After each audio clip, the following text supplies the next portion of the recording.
let's get into the idea of entering into the throw and how it's going to be done. Using the same idea of a good throw being like a tsunami. The off balance is the start of the wave. The entry then is the wave building power. Okay? So that then the execution is just simply the continuation of that. Okay? So here is the time when you want to enter into the throw, enter into the technique, and you have to do it correctly. When you enter into the throw, you want to be thinking of finishing. Okay? You've already have them off balance. So now you must capitalize on that. You have to finish it right now. Okay?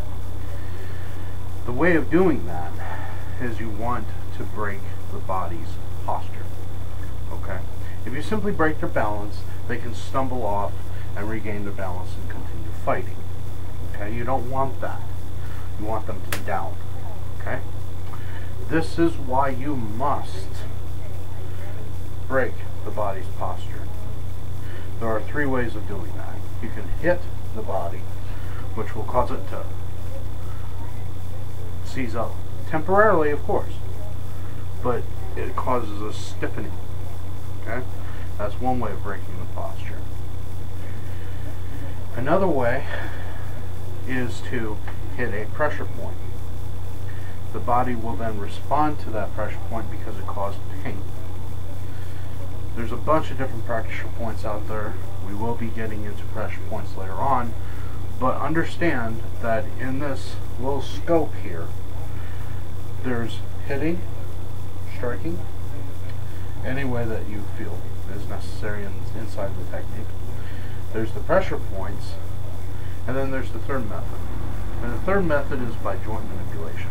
Now, why am I talking about joint manipulation? I'm not necessarily talking about the actual arm lock per se, or breaking anything per se. I'm talking about just taking control of that joint and using that joint to build the power of the throw. Okay? This is similar to the idea of like Aikido's Kotegeshis, the wrist breaking throws. Right? This is the same idea. There are 7 lines on the human body that you can affect that will break your opponent's posture. We'll go from head to foot with them. Okay? The first one is the neck, or the head. You may have heard the old adage, where the head goes, the body will follow. This is very true. Okay? So if I can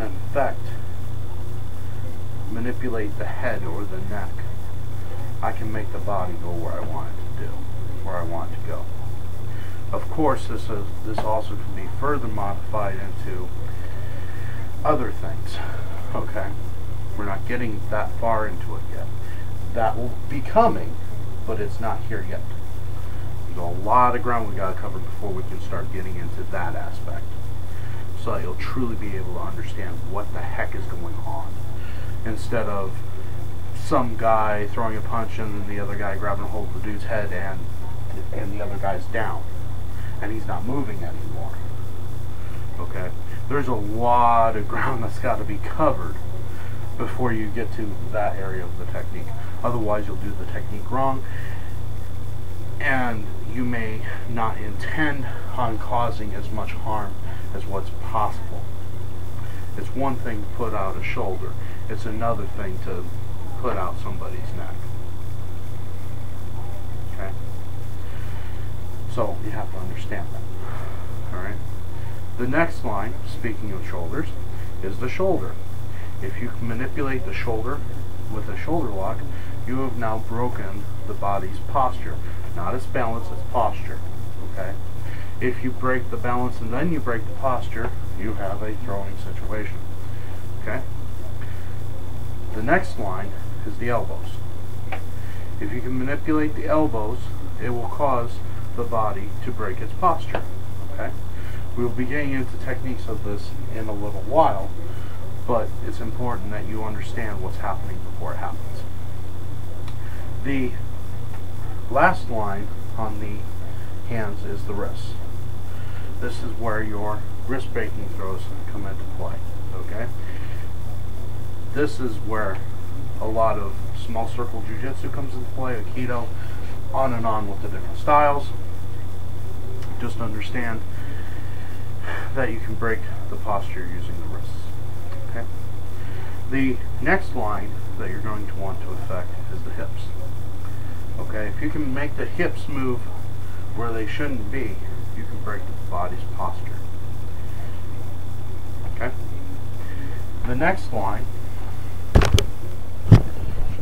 is the knees. If you can break this line, or you can manipulate the knee, it will break your opponent's posture. Okay? And then, last but not least, the ankles.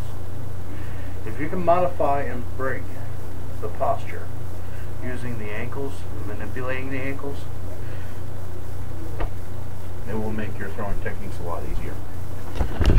So, entry then is simply a way of using one of those lines, or more than one, in case of certain techniques, to throw your opponent. Okay? So, back to our first technique, where we raise the hand, we turn around, we grab, we turn our hand around, we grab the arm, we pull. Okay? I can strike here, and it will break my opponent's posture for a second. But it also slows him down. So if I want to continue throwing him this way, it's going to be more difficult because I'm going to have to regenerate. Okay? So this is where the technique would end. Alright? If I choose not to strike, but I choose to go with that energy, what I'm going to do is, instead of striking, I'm going to go ahead and I'm going to hit the inside of that elbow using somewhat like an inside-outside block, or an outside-inside block, sorry. And I'm going to hit that arm. Now, as I'm hitting that arm, I'm going to go ahead and spin this left leg a little bit further behind. Okay? So, what's going to happen is we're here, I'm blocking, grabbing the arm, stepping backwards with the left, and instead of just stopping right here, whereas I would for the punch, I'm going to go ahead and spin that around. And I'm going to hit that elbow. And now, I'm going to go down to my knee, and that's going to turn it from a throw going this way to now going this way, and it will propel my opponent to the ground here. This technique is called Uki Waza. Okay? It's just simply a modified form of it. I will put a link down at the bottom of this video that will show you an animated throw, basically an animated picture of the Uki Waza being done, so that you'll have an understanding of what it will be. That will be coming in time. I will be working with somebody tomorrow to make this all work for you guys, so that you can see it with a partner, because once we start getting into the in-depth throwing techniques, that's why I'm starting to need a partner, and you will too. But the main thing is that this is what we're going after. Okay? So, anyway, that's the entry portion. Thank you. I appreciate your comments. I appreciate your views. I appreciate your time. Defend your homes wisely.